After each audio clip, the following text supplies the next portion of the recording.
Welcome to the Dan Sports Tips Daily Fantasy NFL Show.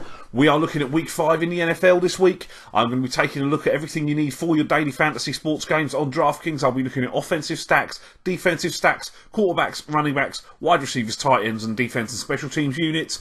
Obviously, we are looking to construct a lineup on DraftKings of quarterback, 2 running backs, 3 wide receivers, a tight end, a flex play, and a defense, using our budget of $50,000. For anyone that hasn't had the opportunity to sign up and play daily fantasy sports with DraftKings yet, I'll put a link in the description for this video that will enable you to do that today. Jumping straight in with offensive stacks, I'm going to start at the top with the Pittsburgh Steelers. Quarterback Ben Roethlisberger for $7,200. Wide receiver Antonio Brown for $9,800. The New York Jets defense ranks 31st against the pass in Football Outsiders DVOA rankings. And the combination of Big Ben Roethlisberger and the top wide receiver in the NFL, Antonio Brown, are thus given an excellent spot to have a big day here. There is potential for the stack to be fairly low owned for two reasons. Firstly, the price of it is very high, but it is certainly worth it. And secondly, the Jets have got a defense that's viewed generally as quite good. It's true against the run, but the regression of Revis has taken this pass defense way down, and it looks a great spot for Brown, who's averaged over 25 points a game in the last 2 games against 2 defenses that rank in the top 8 of pass defenses in DVOA, and Roethlisberger, who has been absolutely on the money at home this year. The Green Bay Packers, quarterback Aaron Rodgers for $7,700, wide receiver Jordy Nelson for $7,900. Picking against Aaron Rodgers in prime time at Lambeau is not a wise move in the main, and they get a Giants defense that does rank 23rd against the pass in DVOA at this stage of the season. The Giants defense is also dealing with injuries to rookie cornerback Eli Apple and Dominique Rodgers-Cromartie. That could leave Janoris Jenkins matched up against Jordy Nelson. Jenkins, the free agent acquisition, is a solid corner, but he is not worth the price tag that the Giants paid in guaranteed money, and as the season progresses as well, the chemistry between Rodgers and Jordy Nelson should come back to the level that we've seen in the past after he missed last year with injury. They had the bye week last week, which is probably going to help them out as well, despite it being this early in the year, and I think they look a very solid stack in prime time on Sunday night. The New England Patriots, quarterback Tom Brady, $7,500, wide receiver Julian Edelman for $6,700. Brady is back. He's likely out for revenge. We've seen angry Tom Brady before. He does tend to run the score up in those situations. The unfortunate Cleveland Browns get to sample this first. They seem ill-equipped to stop the Patriots. With Gronkowski still not healthy, the other favourite target in the offense of Julian Edelman looks in pole position to see the biggest uptick in his workload, having received double-digit targets only once all season with Garoppolo and Brissett at quarterback. The negative is there is a strong likelihood that this stack will be highly owned. As such, if you want to look for more potential upsides, you can try Tom Brady at quarterback for $7,500 and wide receiver Chris Hogan for just $4,100. Chris Hogan does look the likeliest candidate to emerge as this year's receiver opposite Julian Edelman. This is a position in fantasy football that has always offered some value. There is likely to be plenty of work to spread around. A shootout also isn't beyond the realms of possibility in this game, with the Patriots defense not being up to the standards that we've come to expect, and in a matchup that the Browns have historically raised their game and played the Patriots fairly hard. Hogan is likely to be behind a number of other targets in the receiving core in the minds of most DFS players as well. You know, they'll be looking at the tight ends. And I just think that Hogan probably offers the most upside if you're looking for a tournament play that could go off big. The San Diego Chargers, quarterback Phillip Rivers for $6,900, wide receiver Travis Benjamin for $6,500. This is a game that's got shootout written all over it. The Chargers allow an average of over 350 yards a game. They face a terrible, to this point, Raiders pass defence that ranks 28th in DVOA against the pass and has allowed over 300 passing yards per game on average this season. In a shootout, we know Phillip Rivers can hang around with his Chargers offence that's kept every game close this year. The team has been competitive despite their 1-3 record, with a chance to win every time they've taken the field. Travis Benjamin has emerged as the #1 receiver in the offence since the Keenan Allen injury. Antonio Gates is likely still out for this game. There is some talk he may play. Benjamin's got speed to burn as a deep threat receiver, and when used correctly is a major headache for corners, who most of them cannot live with his speed. Therefore they have to play soft coverage, which also gives him plenty of room on outs and hooks as well. A more sneaky stack in this game with solid upside is quarterback Phillip Rivers for $6,900 and wide receiver Dontrell Inman for $4,100. Inman has emerged in the last 2 games with some key catches against Indianapolis, and then received 11 targets against the Saints last week, catching 7 of them for 120 20 yards and a touchdown. There is no reason for the banged up Chargers to see that usage decrease this week. With the expected game flow as well, it looks a very positive game for the Chargers offense in the receiving game. So Inman is a very nice looking under the radar play when I think he's probably going to be the third, because a lot of people are using Terrell Williams and he's just not getting any looks in the red zone to make him have the upside that I think Inman's got. And the Chicago Bears, the quarterback Brian Hoyer for $5,500 and wide receiver Cameron Meredith for $3,000. This is the ultra deep tournament stack of the week. Brian Hoyer has actually been solid since Cutler went down with injury. He faces a terrible Colts defence this week. Hoyer ranks 8th in Football Outsiders defensive yard above replacement at this point in the year. And the Colts defence against the pass comes in ranked 29th against DVOA. With Kevin White gone for the year, Alshon Jeffrey likely tied up by Vontae Davis, that leaves some targets wide open here. While Eddie Royal seems the likeliest candidate, he's been dinged up too. There have been a lot of positive reports in Chicago about the rookie out of Illinois State and the potential for him to get some targets in a game that profiles as a shootout against a Colts team that comes back from the London game last week and doesn't get the benefit of a bye week. Looking at our defensive stacks this week, I have only got the one, which is running back Jerick McKinnon of the Minnesota Vikings and the Vikings defense and special teams. Usually when you're looking at this, looking for a defensive stack, you're looking for a running back and a solid defense at home, and these two tick both of those boxes. Let's not kid ourselves. McKinnon isn't Adrian Peterson, but he is receiving 60% of the workload since Peterson went down. While he isn't getting the work around the goal line, he has been productive. McKinnon averaged 4.7 yards per carry against DVOA's 5th-ranked rush defense, the New York Giants, last week. Now he gets to face the Houston Texans that ranks 30th by the same metrics. The Vikings defense needs no introduction at all, with a struggling Brock Osweiler on the road leading the 32nd ranked offense by the DVOA metrics.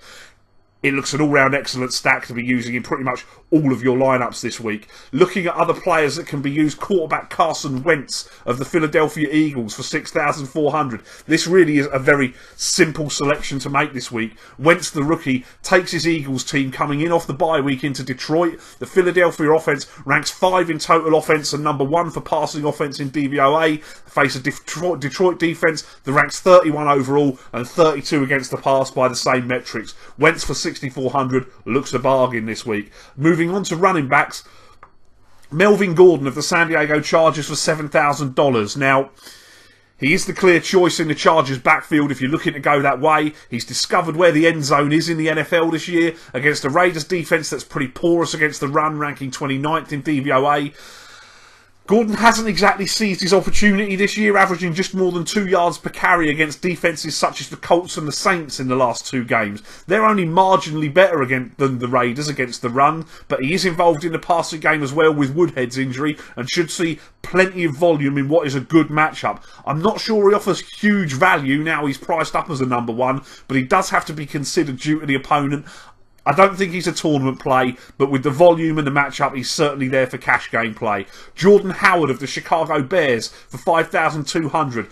Jordan Howard has likely seized the job in Chicago while Jeremy Langford is sidelined. Kadeem Carey may return for the game with the Colts and could eat into the workload of Howard a bit, but after feasting on the 31st ranked DVOA run defense last week with 111 yards on 23 carries, he now faces another bad unit with the 26th ranked Colts, and John Fox has said that he's the horse that the Bears intend to ride for the moment, so Howard looks a very, very solid play for a cheap price at running back. Devonta Freeman of the Atlanta Falcons for $5,000 is actually a very solid looking play this week at the price. Tevin Coleman, his counterpart in the backfield, may not be able to stand up to a substantial workload, if any at all, at altitude due to sickle cell. That leaves the door open for Freeman to see a higher percentage of plays than usual, which is something we'd always be interested in DVOA against a defense that in the Broncos, everyone knows is good. That's likely to put a few people off Freeman this week and put his ownership levels down. But the Broncos aren't as good as you would think against the run. DVOA has them ranked 23rd this year, and Freeman should see some success against this Broncos unit, who average allowing 113 yards rushing per game for this season. And finally, at running back, Terrence West of Baltimore for 4,800.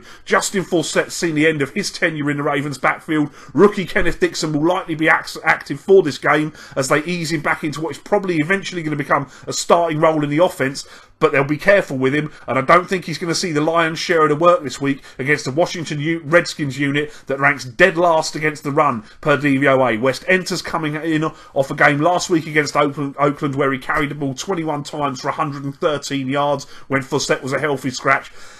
He may not get 21 carries, but he's going to see 15 to 18 carries. There's no reason why against this unit he can't get to 100 yards and get you the bonus points. And at 4,800, I think he's a really good play at running back this week. Wide receiver Odell Beckham of the New York Giants for 8,500. There are three really solid angles into this game for Beckham. Firstly, he comes in off of a 23-yard performance to much national attention last week, and there's a strong chance that ownership numbers on Beckham will be influenced by the negative coverage as they panic about him. I personally think he could well get fed the ball somewhat in this game because of everything.